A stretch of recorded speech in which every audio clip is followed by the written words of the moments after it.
gas prices are becoming kind of outrageous, and I think we're all pretty sick of it. But what if I were to tell you there was a way you would never need to worry about gas prices again? And no, I'm not talking about buying a $40,000 electric car. What I mean is that you might never need to worry about being in a car or driving one ever again. Currently, though, that's not possible. In America, we're all locked into automobile travel, especially in Florida. If you live out here in the county or the country especially, you need to worry about driving in a car and how you're getting to places. I know I do. The nearest grocery store to me is 30 minutes away if I was walking, 10 minutes if I was taking a bike, or just 3 minutes if I was using my car. Now, that means I'm pretty much going to use my car every single time. It's what's most convenient, but it doesn't have to always be that way. You see, in America, we like to move our cities out before we move them up. We like to sprawl our whole land out, have big long parking lots. This is horizontal expansion, but what's more viable and sustainable is the concept of vertical expansion, moving our cities up before we move them out. So, some of the reasons why vertical expansion is better than horizontal is because of the way horizontal expansion hurts greenfields, because of the way it uses single-use zoning, and because of the way it creates a reliance on automobiles and all the health effects that get associated with that. So, the first problem with horizontal expansion is how it obliterates greenfields. And when I say greenfields, what I really mean is any area with plants that could be a forest or agricultural land. And the first way it does this is because it's super low density.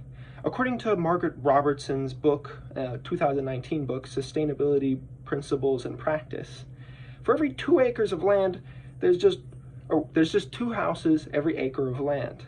And that's how a majority of expansion is done in horizontal development.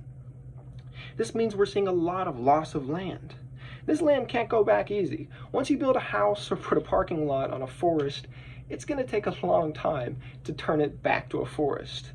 And it also means that the habitats animals live in are getting obliterated. And now these animals are either dying off or they have to move into the cities, which creates whole new problems for the animals and the people living there. The second problem is that horizontal development is mostly done with single-use zoning. And when I say single-use zoning, this really means certain sections of an area have to be certain things. So usually it's 3 different types of zoning. There's housing zoning, so residential. There's also industrial, and there's commercial. So according to William Fischel, the first problem with this is that it makes these areas exclusionary. You don't get any cross buildings or anything like that. Everything in this area is nothing but houses. In his 2004 economic journal article, Economic History of Zoning, we see zoning areas become more exclusionary. And this makes cars more necessary because if your place where you work is at a completely different zone of the city, you're going to have to take a car to get there. Because in single-use zoning, there's no businesses by houses. The solution to this comes from vertical expansion. It's called mixed-use zoning. According to Jill Gates in her 2002 journal article, Mixed Use in Practice, The Canadian Experience, she finds that mixing houses and businesses actually increases affordability and equity, and it stops the premiums that segregated areas get. And I know segregated areas, what I'm talking about is, have you ever seen like a gated neighborhood that has some fancy name and the prices of all the houses are super high? That's what I'm talking about. That entire area is zoned out just for houses, no businesses. So when you have mixed-use zoning, businesses near houses, you get people who need to use cars a lot less because you're able to, who knows, you're able to walk down to the business that's underneath your building. You can have a house, apartment, and then, well, all apartments, and then a business at the very bottom that you can work at or buy stuff from, and you never needed a car to get there. You just walk down a flight of stairs. So the third problem of horizontal development is how it creates such a reliance on automobiles. And when you have everyone who has a car, not only are they all also having to have a driveway and massive parking lots, but they're also having to have larger roads. More cars mean thicker roads with wider lanes, and this creates the influx of cars means that these roads are too big and they're too fast.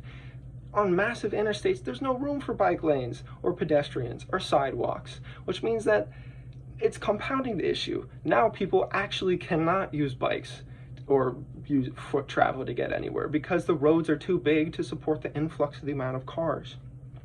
According to Keith Cacklin's 2003 study measuring road effect on groundwater, he found that as there's more concrete, it makes it harder for water to get down into the groundwater.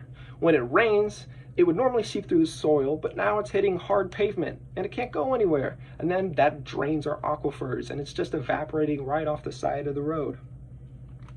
Another problem with a high reliance on cars is the amount of emissions. With everyone driving a car, obviously we're going to have way more pollution. And that means a worse greenhouse effect, more climate change. But emissions aren't the only way it's harming human health. Because everyone's sitting in a car every day, we don't get any cardio. That's part of the reason why Americans have such high rates of diabetes and heart failure, is because we're sitting in cars to get everywhere. On my 3-minute ride to the grocery store, my heart rate probably doesn't go over like 50,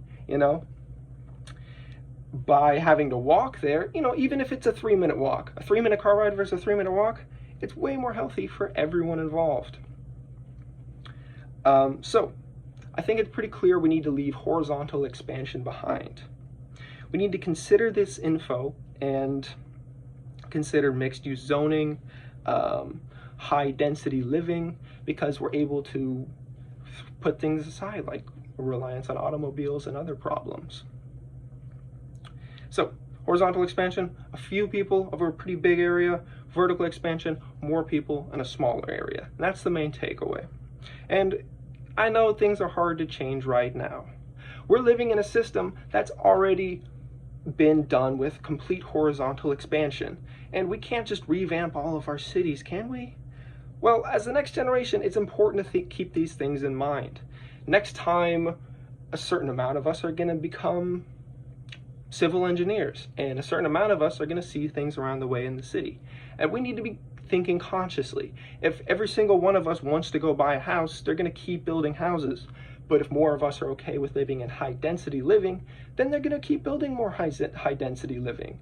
And that's how ultimately we'll be able to make our change and transition from horizontal expansion to vertical expansion. Thank you.